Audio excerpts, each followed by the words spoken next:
ओम नमः सिद्धिभ्यः नमो अरिहन्ताणं नमो सिद्धाणं नमो ऐर्याणं नमो उवज्झायाणं नमो लोई सव्साऊणं मंगलमय मंगलकरं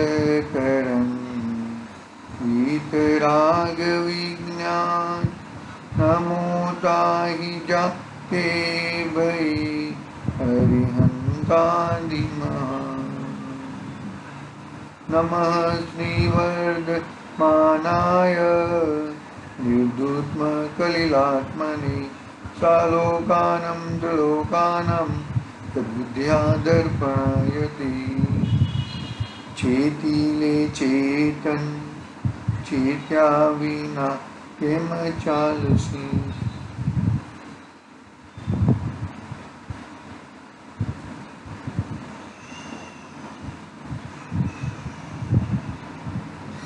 रत्नकरण सावकाचार सोमभद्राचार्य देवधा रचित महान ग्रंथ अपने सामने विराजमान। छठा अधिकार पे चर्चा बहुत दिनों से चल रही है। इसमें धर्म ध्यान की चर्चा प्रारंभ की है। आर्त ध्यान और रौद्र ध्यान की चर्चा पूर्ण हुई थी। धर्म ध्यान में बहिरात्मा, अंतरात्मा और परमात्मा की चर्चा पहले की, उसके बाद धर्म ध्यान के 4 भेद की चर्चा करेंगे। बहिरात्मा की चर्चा पूर्ण हुई थी। बहिरात्मा अपने आप को कैसा मानता है? मैं गोरा हूँ, मैं काला हूँ, मैं ये हूँ, मैं फलाना हूँ, मैं क्रोधी हूँ, मैं मानी हूँ, मैं ऐसी, मैं पैसे वाला हूँ, मैं पुजारी हूँ, मैं बहुत अच्छा, मैं हूँ, मैं ये हूँ, मैं करता हूँ, इसका मैंने कार्य किया, मैंने इतना दान दिया, मैंने ये किया तो ये किया, ये हुआ, नहीं तो ये हो ही नहीं रहा था। ऐसे बहुत सारे मैं कर्तापना और अपना ममत्व, कर्तृत्व, भोगुत्व, ममत्व, एकत्वपना उसके अंदर ही यह जीव बनाए बैठा है।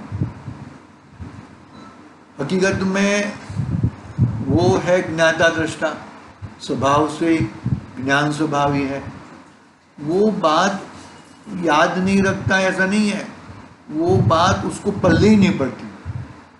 अरे ये मैं नहीं करूँगा तो इसका क्या हो जाएगा। बहिरात्मपना ऐसा ही निरंतर ऐसा ही विचार करते रहता है। अंतरात्मापना उसने अपने भगवान आत्मा को, अपने स्वरूप को, अपने वस्तु को पहचाना लिया है। अपना आत्मा की कंपैरिजन की है कि शक्ति अपेक्षा है द्रव्य दृष्टि से तो मैं भगवान जैसा ही हूँ, सिद्ध समान सदा रूप में। देखो यहाँ पे लगता है जो सिद्धात्मा है सो मैं हूँ, जो मैं हूँ सो परमेश्वर है। इसलिए मेरे स्वरूप से अन्य मुझे उपासना करने योग्य दूसरा नहीं है। क्या कहा? जो सिद्धात्मा है सो मैं हूं, सिद्ध समान सदा रूप मेरो, निगोद माही सो मुझ में सो ही सिद्ध मंजार। तो ये जो गुण है, जो वस्तु स्वरूप है, वो सिद्ध भगवान का, मेरा और निगोद का, सभी जीव आ गए इसके अंदर।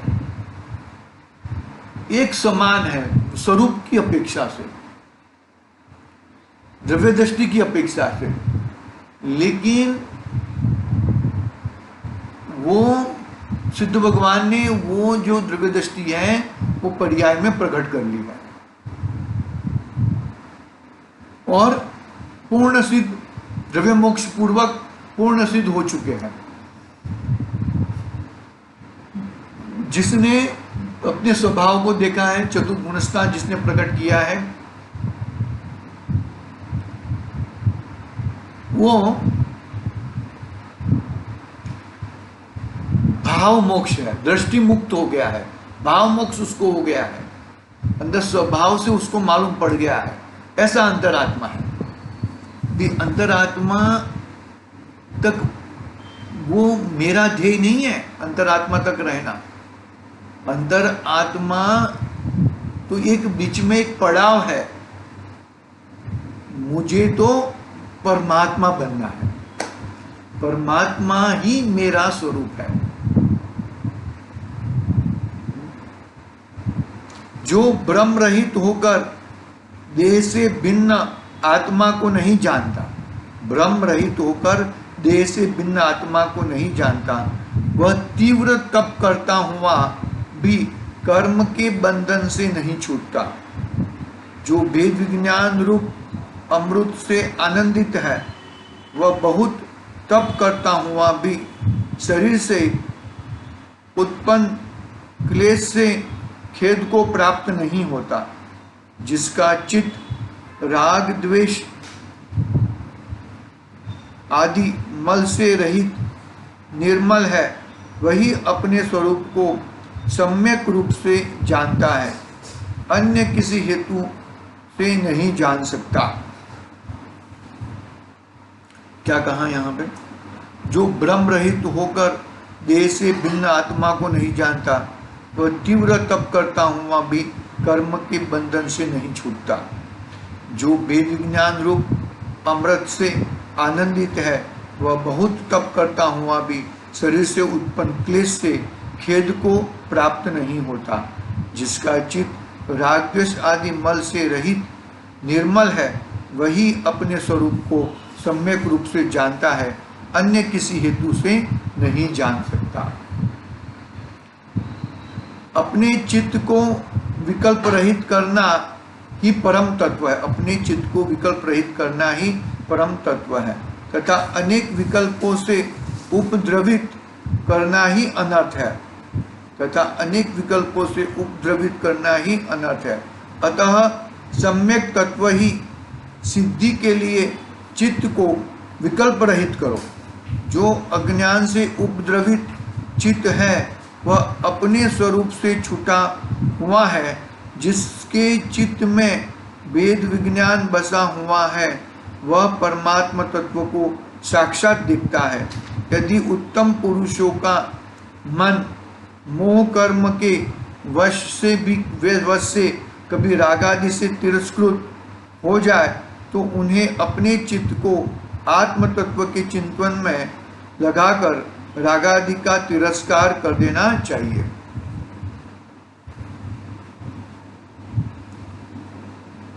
क्या कहा? आत्म तत्व के चिंतन में लगाकर रागादि का तिरस्कार कर देना चाहिए।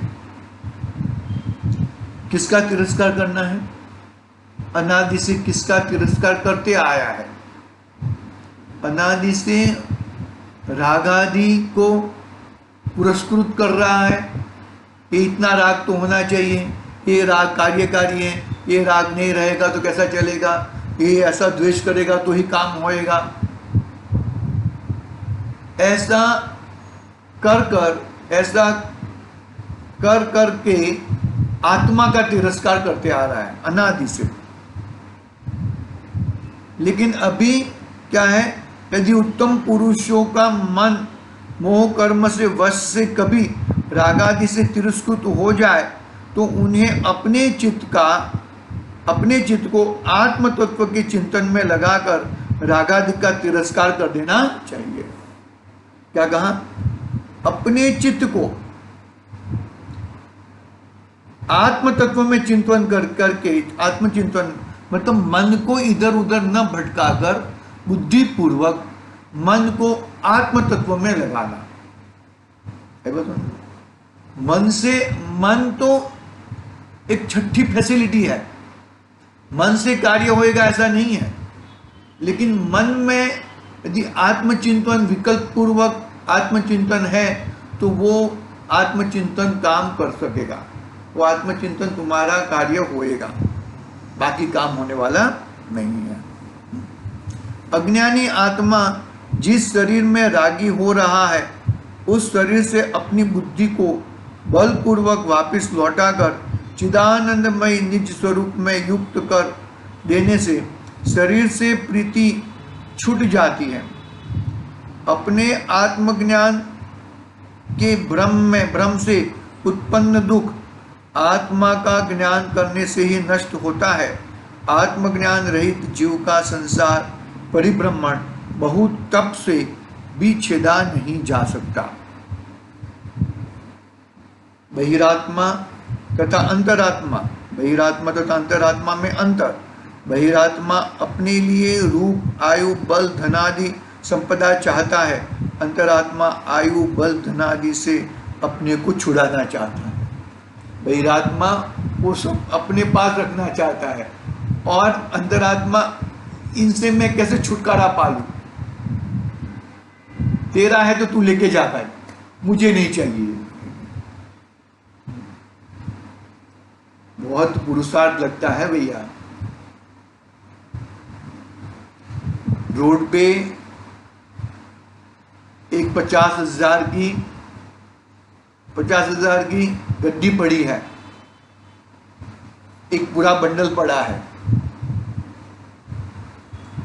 एक व्यक्ति उसको देख के आगे चल पड़ता है और दूसरा व्यक्ति ऐसा देख देख के चुपचाप ले लेता है। वो जो देख के चल पड़ता है उसका पुरुषार्थ ज्यादा है। हमें बाहर में तो क्या लगेगा कि वो व्यक्ति ने ऐसा देखा, कोई देख नहीं रहा है ना, ऐसा करके चुपकी से ले लिया। अरे उसने तो संसार में घूमने का पुरुषार्थ किया और उसने संसार से अलिप्त होने का पुरुषार्थ किया। अरे मेरे पास इससे भी ज्यादा है, वो मैं वापर नहीं सकता हूं, तो ये लेके मैं क्या करूंगा। पकड़ में आ रही है कि नहीं आ रही बात है? ऐसा होना चाहिए भैया। पकड़ना बात को जरा, यदि किधर भूल चूक हो रही हो ना तो ये भूल चूक निकाल देना, क्योंकि जितना है इतना तो मैं यूज नहीं कर सकता हूं, तो ये मैं लेके क्या करूंगा। अज्ञानी आत्मा जिस शरीर में रागी हो रहा है उस शरीर से अपनी बुद्धि को बलपूर्वक वापस लौटाकर चिदानंदमय निज स्वरूप में युक्त कर देने से शरीर से प्रीति छूट जाती है। अपने आत्मज्ञान के भ्रम से उत्पन्न दुख आत्मा का ज्ञान करने से ही नष्ट होता है। आत्मज्ञान रहित जीव का संसार परिभ्रमण बहुत तप से छेदा नहीं जा सकता, छेदा नहीं जा।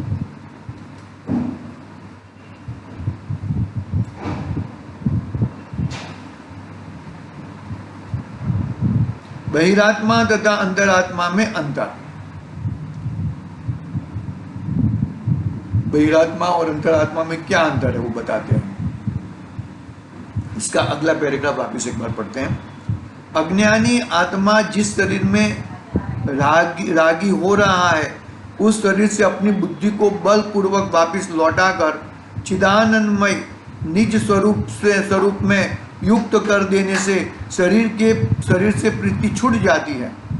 अपने आत्मज्ञान के भ्रम से उत्पन्न दुख आत्मा का ज्ञान करने से ही नष्ट होता है। क्या हुआ? अपने आत्मज्ञान के भ्रम से उत्पन्न दुख आत्मज्ञान करने से ही नष्ट होता है। पहले मैं उल्टा भ्रम कर करके दुख प्रकट कर रहा था। अभी वही चीज को मैं अच्छी तरह से समझकर अपनी चीज को पकड़कर उसमें मैं रम रहा हूं, यानी कि मेरा भ्रम टूट गया और मेरा आत्मज्ञान विकसित हो गया। किसको नष्ट किया? आत्मज्ञान को नहीं, आत्मज्ञान तो मेरा स्वभाव है। भ्रम को नष्ट किया मैंने।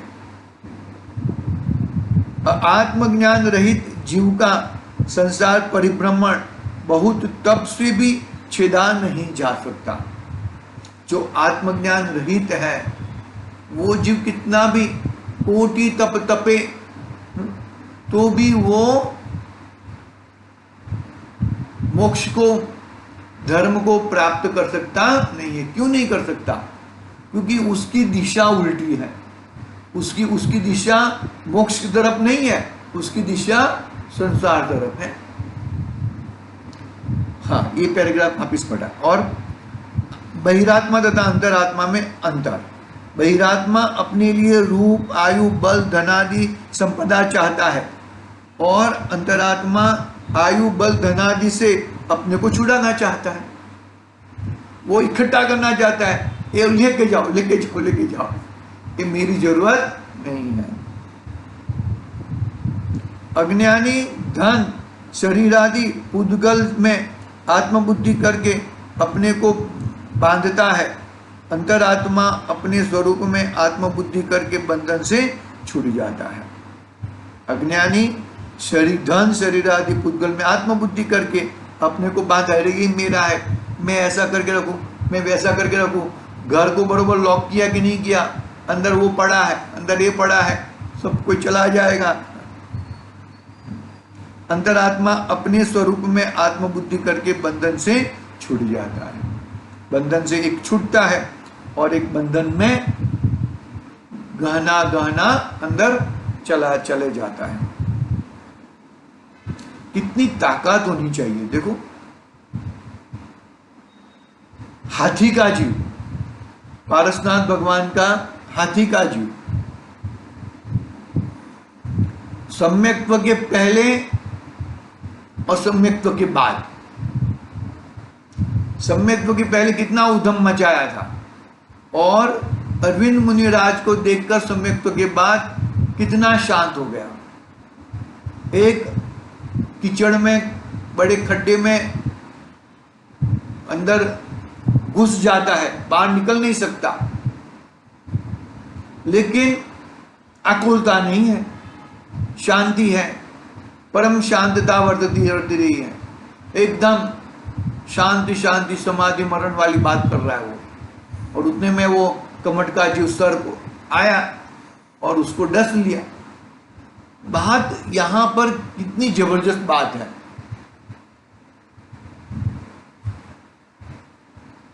बहिरात्मा का स्वरूप और अंतरात्मा का स्वरूप कैसा है, कितना शांतमय, अंतरात्मा कितना शांतमय है और बहिरात्मा कितना अशांतमय है। वो एक बहुत बड़ी गंभीर बात है भैया। अज्ञानी तीन लिंग, स्त्री, पुरुष, नपुंसक रूप शरीर को आत्मा जानता है और सम्यक ज्ञानी अपने को तीन लिंग के संग से रहित जानता है। बहुत काल तक अभ्यास करने पर तथा अच्छी तरह से निर्णय करने पर भी वेद विज्ञान अनादिकाल से विभ्रम से शीघ्र ही छूट जाता है। यह रूप जो मुझे दिखाई देता है वह अचेतन है, किंतु जो चेतन है वह मुझे दिखाई नहीं देता। अतः अचेतन पदार्थों में राग भाव करना व्यर्थ है। मुझे तो स्वानुभव प्रत्यक्ष आत्मा का ही आश्रय करना है। इस तरह अंतरात्मा और बहिरात्मा और भी है। अज्ञानी बाह्य पदार्थों में ही त्याग ग्रहण करता है। ज्ञानी अंतरंग में राग आदि प्रभावों को त्याग कर आत्म भाव में ग्रहण करता है। ज्ञानी वचन से तथा काय से भिन्न करके आत्मा का अभ्यास मन के द्वारा करता है। अन्य विषय भोगों को कार्य कोई वचन से करता है, कोई कार्य काय से करता है, किंतु सांसारिक कार्यों में मन नहीं लगाता।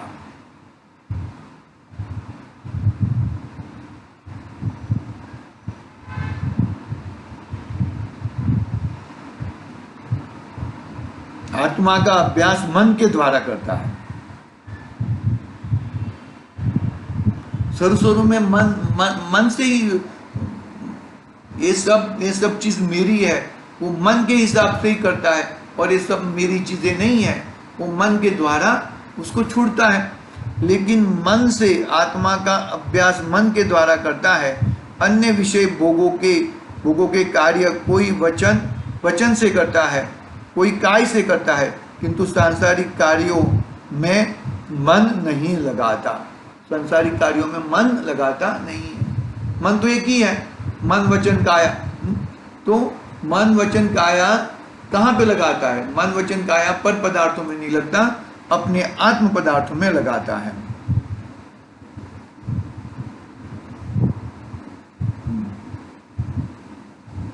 अज्ञानी का तो विश्वास का और आनंद का स्थान यह जगत है। ज्ञानी को इस जगत में कहाँ विश्वास है, कहाँ आनंद है? उसे तो अपने स्वभाव में ही आनंद तथा विश्वास है। आ गई ना?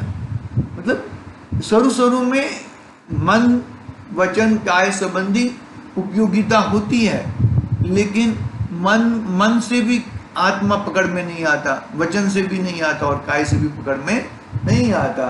लेकिन मन के द्वारा ये चीज मेरी नहीं है और मैं तो ज्ञान स्वभावी हूं, ऐसा मन के द्वारा वो ऐसा ग्रहण धीरे धीरे आगे बढ़ सकता है। बरोबर है? बाकी मन से आत्मा ग्रहण होता नहीं है। ज्ञानी आत्मज्ञान के सिवाय अन्य कार्य को अपने हृदय में स्थान नहीं देता। लौकिक कार्यों के वश होकर जो कुछ करता है सो अनादि रूप हुआ वचन से तथा काय से करता है, मन नहीं लगाता। यह इंद्रिय विषयों का जो रूप है वह मेरे रूप से विलक्षण भिन्न जाति का है।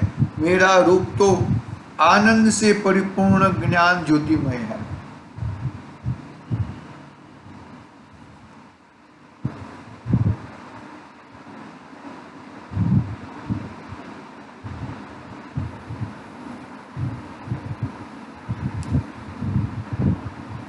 अज्ञानी को आत्मा का प्रकाश ज्ञान नहीं है, इसलिए पर द्रव्यों में ही संतुष्टि हो रहा है।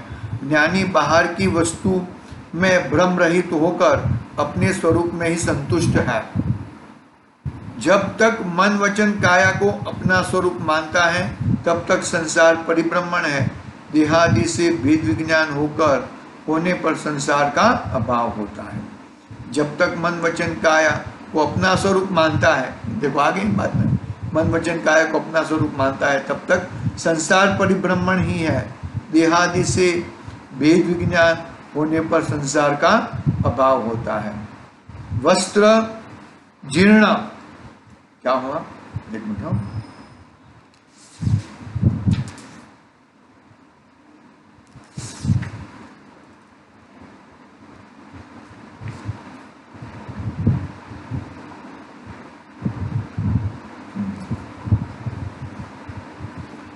वस्त्र जीर्ण हो या दृढ़ हो, लाल हो या श्वेत हो, शरीर जीर्ण लालादि रूप नहीं हो जाता। उसी प्रकार शरीर जीर्णादि होने पर आत्मा जीर्णादि रूप नहीं हो जाता। कितनी जबरदस्त, कितने उदाहरणों के द्वारा, कितने डिस्ट्रीब्यूशन के साथ में सदाशिवदास जी ने बातें बताई है। छठा अधिकार तो इतना अलौकिक अधिकार है कि क्या बताए बात। अज्ञानी प्रत्यक्ष इस शरीर को बिछुड़ते मिलके परमाणुओं की समूह रूप रचना देखता है तो भी इसी को आत्मा जानता है। अनादि का ऐसा ही भ्रम है। ये दृढ़ स्थूल स्थिर अस्थिर लघुदीर शीर्ण जीर्ण हल्का भारी रूखा चिकना कड़ा नरम ठंडा गर्म आदि पुद्गल के धर्म गुण है। इन पुद्गल के धर्मों से आत्मा का कोई संबंध नहीं है। आत्मा तो केवल ज्ञान स्वरूप है। आत्मा तो कैसा है? केवल ज्ञान स्वरूप है। यहाँ संसार में मनुष्यों का संसर्ग होता है तो वचनों की प्रवृत्ति होती है। वचन प्रवृत्ति होती है तो मन चलायमान होता है। मन चलायमान होता है तो भ्रम होता है। एक क्रमशः उत्तरोत्तर कारण है। अतः ज्ञानी जन लोगों का संसर्ग ही छोड़ देते हैं। यहाँ संसार में मनुष्यों का संसर्ग होता है तो वचनों की प्रवृत्ति होती है, वचन प्रवृत्ति होती है तो मन चलायमान होता है, मन चलायमान होता है तो भ्रम होता है। ये क्रमशः उत्तर कारण, अतः ज्ञानीजन लोग का संसर्ग ही छोड़ देते हैं।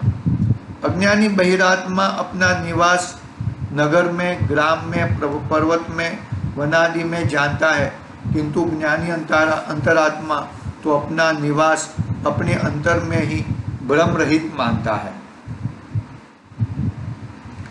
शरीर को आत्मा जानना वह देह धारण करने की परिपाटी का कारण है तथा अपने स्वरूप को आत्मा जानना वह अन्य शरीर धारण करने से छूटने का ही कारण है, छूटने का कारण है। शरीर को आत्मा जानना वह देह धारण करने की परिपाटी का कारण है तथा अपने स्वरूप को आत्मा जानना वह अन्य शरीर धारण करने से छूटने का कारण है।